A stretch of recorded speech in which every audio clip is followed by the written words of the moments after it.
ዘመናዊት ኣስመራ ምስ ዘበነ ኢጣልያ 1890-1941 ብምንጽጻር ብመሳጢ ስእልታት እተሰነየ ጉዕዞ ናብ ሕምብርቲ ኣስመራ ርእሰ ከተማ ኤርትራ ክትገብሩ መጽሓፍ ዘመናዊት ኣስመራ ምስ ዘበነ ኢጣልያ 1890-1941 መርሓባ ትብል ንኽቡራት ነበብታ እዛ ብዓይነታ ፍለይቲ መጽሓፍ ንቅድምን ሎምን ኣስመራ ብዘጉልዕ ጎኒ ጎኒ ንሃብታም ታሪኽ ዝድህስስ 114 ስእልታት ሰኒዳ ኣላ።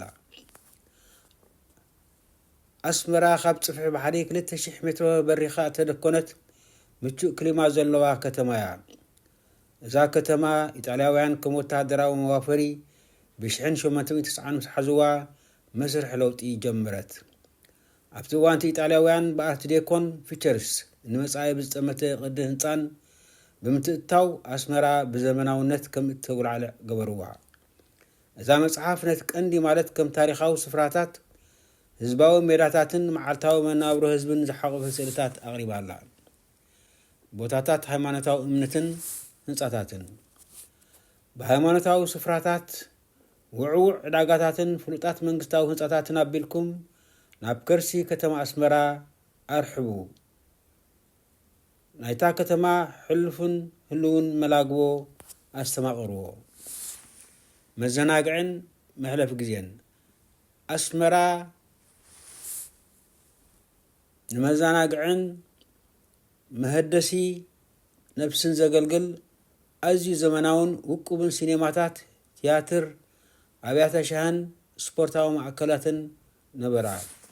እዛ መጽሓፍ ኣስመራን ዝሓለፈቶ ዘገምታዊ ለውጢ ብዋሕዚ ብምቕራብ ናብቲ ዝሓለፈ ወርቃዊ ዘመን ተንሳፈኩም።